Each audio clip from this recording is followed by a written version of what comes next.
दोस्तों, आज की कहानी है बेटियां मेरी माँ बन गई।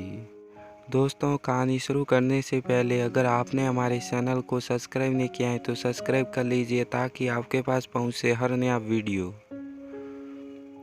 माँ देखो, गाँव से ताया जी आई हैं। आंगन में फुदकती महक की आवाज़ आई। सुहानी रसोई में पकोड़े तल रही थी। जल्दी जल्दी हाथ में लगे बेसन को पोंछती, सर पर आंचल लेती बाहर आई। पैर छूकर उसने ताऊ जी को प्रणाम किया, पर उसका दिल किसी अनहोनी में आशंका से धड़कने लगा था कि आज न जाने क्या कांड करेंगे। उसे अच्छी तरह याद थी पहली बार की घटना, कैसे ताऊ जी ने अपने बेटे की शादी में उसके मायके वालों पर चोरी का इल्जाम लगा दिया था। कितनी इज्जत हुई थी उसके परिवार वालों की, और बाद में सच सामने आने पर कि उसकी खुद की बेटी दामाद ही उस चोरी में शामिल थे। अपने बुजुर्ग होने का फायदा उठा चुप चाप निकले थे। कोई उन्हें कुछ नहीं बोल भी पाया था। अंदर से तो उसके मन में उसके लिए जरा सी इज्जत नहीं बची थी, पर लोक लिहाज तो निभाना ही था। सो वो उसको आदरपूर्वक बैठक में बैठा अंदर से नाश्ता पानी ले आई। पर अंदर जाते जाते उसने महक को आंखों ही आंखों में ताकीद कर दी कि वो ताऊ जी से दूर ही रहे। पर बच्चे कब इन बातों का ख्याल रख पाते हैं। अगले ही पर फिर महक की मीठी किलकारी सुनाई दी, सम ये तो मुझे बहुत पसंद है, बहुत बहुत ज़्यादा।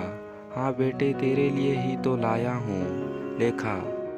पीछे से ताऊ जी की भरी भरकम आवाज़ सुनाई दी। सुहानी को महक पर गुस्सा आ रहा था कि अभी उसे समझाया था, पर कोई असर नहीं इस लड़की पर। खैर, अब ये तो पता करूं कि ये महाशय आए किस लिए हैं। बिना काम तो ये कभी आते नहीं, सुहानी मन में सोचती है। तभी विनय सुहानी का पति घर आता है। ताऊ जी को देख वो भी थोड़ी देर दरवाजे पर ही टिक जाता है। उसकी परेशानी पर पड़े बल साहब बतला रहे थे कि उन्हें वहां देख उसे कोई खास खुशी नहीं हुई थी। ये विषय अपने ताऊ जी नहीं, बल्कि उसके पिताजी के दोहरे दरवाजे के रिश्तेदार थे। उनका मकान गांव में उसके पुश्तैनी मकान के बिल्कुल बगल में था। दोनों मकानों के बीच कुछ खाली जमीन पड़ी थी, जिस पर ताऊ जी की हमेशा से नज़र थी। बैठक का माहौल गर्म हो चला था।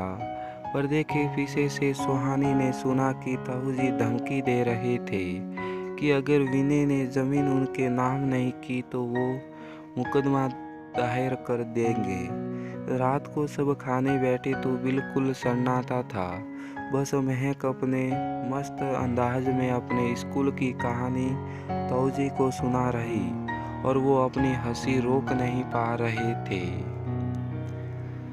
रात को सोते वक्त सुहानी से रहा नहीं गया तो उसने महक को कहा, बेटा, ये जो अंकल आए हैं न, वो अच्छे नहीं हैं। उन्होंने आपके पापा को पुलिस से पकड़ाने की धमकी दी है। वो आपके दादाजी की गांव की ज़मीन हड़पना चाहते हैं, और आप हो कि मेरे इतना समझाने पर भी उससे घुल मिल कर बातें करते हो। कहीं आपके मम्मी पापा को परेशान करे और आपसे मीठी मीठी बातें करे तो वो आपको फेंक नहीं लगता। सुहानी ने पूछा, मम्मी, मैं तो ये सब सोचती भी नहीं, मैं तो सिर्फ उनकी ब्लेसिंग लेती हूँ। महक ने बड़े भोलेपन से कहा। आज सुहानी को लगा कि जैसे वो एक छोटी बच्ची और महक उसकी माँ बन गई है।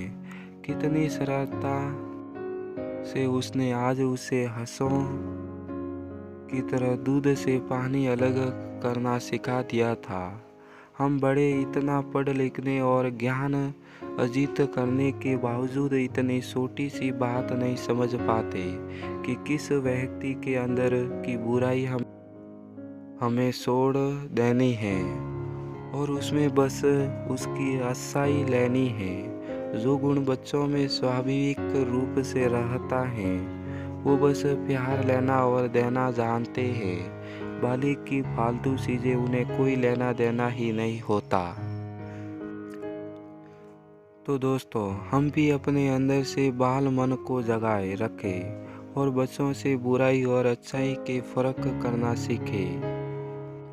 तो दोस्तों, इस वीडियो से आपकी क्या राय है इसे कमेंट करके हमारे को ज़रूर बताएं और इस वीडियो को लाइक और शेयर करना बिल्कुल ना भूलें।